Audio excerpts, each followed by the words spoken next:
The FIVEAA Player app lets you listen to all your favourite FIVEAA shows wherever you go. This is Richard Pascoe.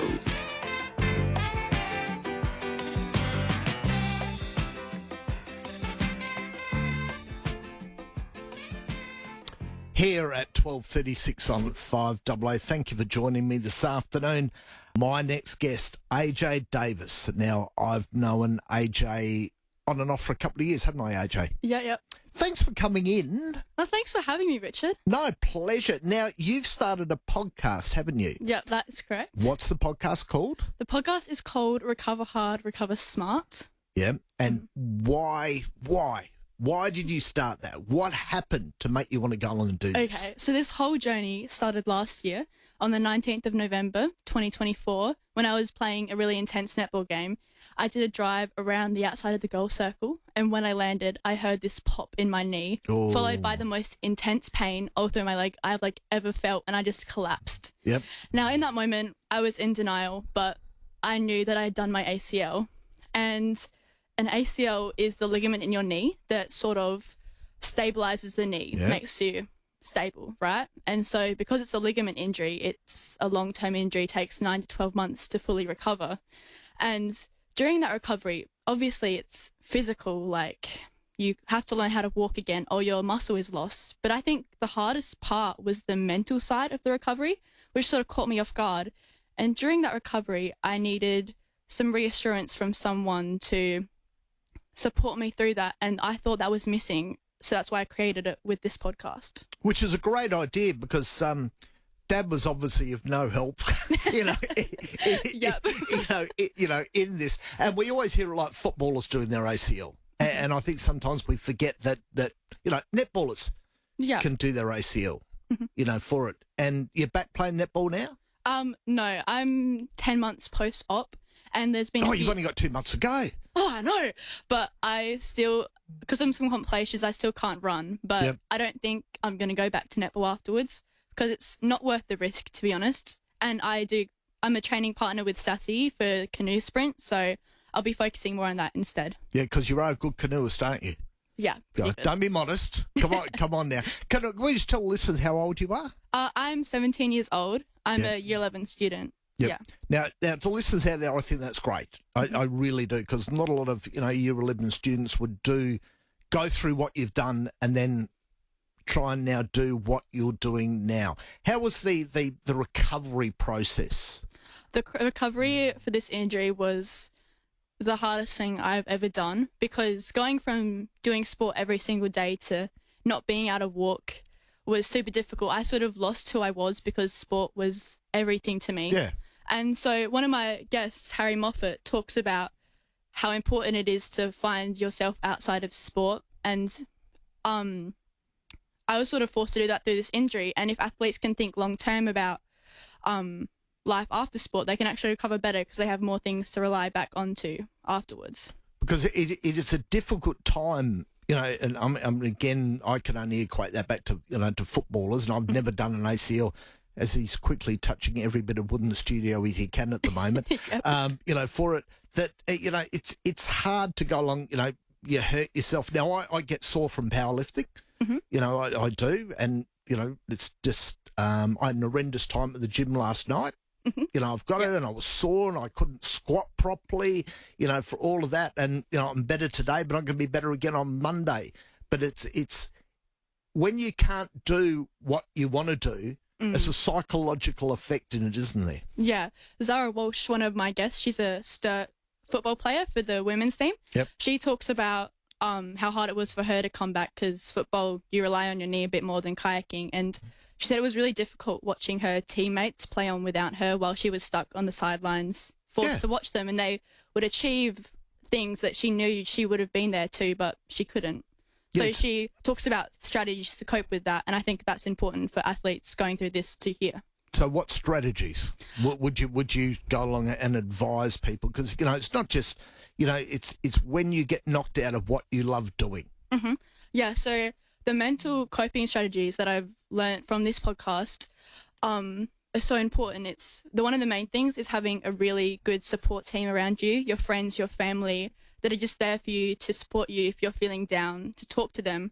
Also, I think journaling is a good thing to like let go of your emotions, because if you suppress them, then they're gonna come back to bite you eventually in the end.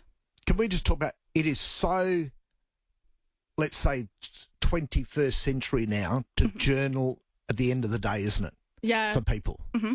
Yeah. And a lot of people go, oh, I don't need to go along and do all of that, but it's a real outlet, isn't it? Yeah, I went to this wellbeing conference with Sassy, and the lady there said that journaling is such a way for you personally, if you don't want to talk about your emotions to anyone else, it's a way to like sort of just put them there so they don't bubble up, but there's a way to release them healthily. Yep. Now, do you do it on your phone?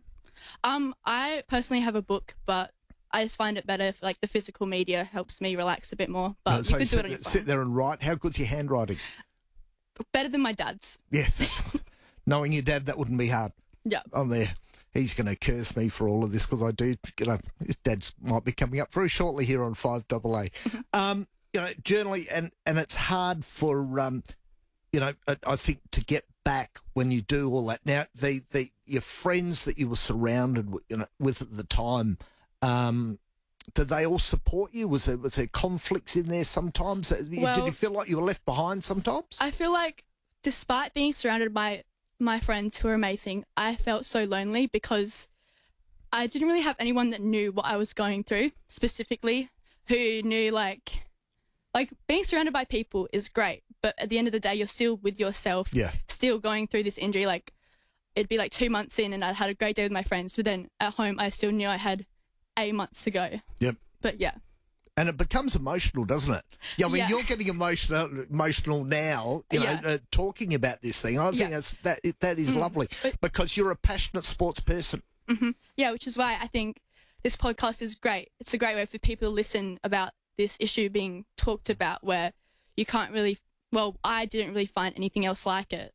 Like when you go onto Spotify, there's 3 sections. There's the episode section, about, and there's the more like this section. Yeah. If you go onto my podcast and the more like this, it's completely empty.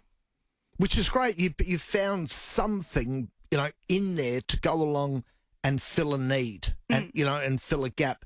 Because, I had somebody the other week say, podcasts are the thing to do. And I was saying, but you can't do a podcast that everybody else is doing. Yeah. You have to go along and separate yourself from the pack out there if you want people to listen. Mm-hmm. I get people, I do a tech podcast. This is it, folks. For things like 3 o'clock on a Wednesday afternoon with Leaf Forest is about as good as you'll get from it. But it's hard doing all the audio and uploading. How many hours a week are you spending doing the podcast now? So this podcast actually started out as my Year 11 AIF project, which is sort of the modern research project subject. So a lot of planning and stuff went into that last term. So I was spending like 5 or so hours a week just planning it and whatever. And then with help from my dad, we were able to publish it in 2 weeks over the school holidays. But yeah. It's well done, Dad. We'll give him that one. Yeah. On there.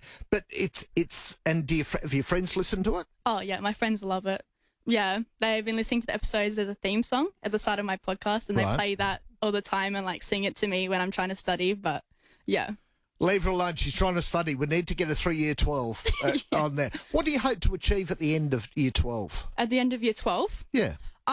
Well, I'm actually not too sure yet. I'm still figuring it all out. But what I want to achieve with this podcast, I want to make a season 2 after my project is finished. Because it was initially for that, but it's become something more. And I think it's something really valuable for athletes going through an ACL injury that I've given myself a voice and I want to continue to use it. That's great. That really is. So no plans for Year 12? Afterwards, after school, and I people always come along to me and I always go, you should be happy. Whatever you do, pick something that you're going to be happy doing. Yeah. I reckon I'm going to continue kayaking a bit, but I want to go to uni, but I'm not too sure what I want to do yet. Yeah. But yeah. For kayaking, how far are you going to take that? I'm not too sure yet. I have to talk to my coach. But as far as you can? Yeah, I reckon. For it? So yeah, Olympics? We'll see. On that. Right, AJ, where can we find your podcast? So you can find my podcast on any podcast streaming services, Spotify, iHeartRadio, Apple Podcasts, anything like that. I also have a website, And you can find me on Instagram, Facebook, social media, and yeah. Very good. AJ Davis, it's been wonderful having you in the studio today. So you got through all right, didn't you? Yeah. It's not that bad. It's not that bad, it's guys. Not that bad. Yeah. So, yeah, because I get people sometimes going, oh, I can't go on and things like that. So harden up. Good heavens. All right. AJ, wonderful to have you in the studio. All right. Thank you for having me. All the success for your podcast in the future. I'm sure it will be fine. It is now 12:47. We're going to go to a short break and be right back with Steve Davis here on 5AA.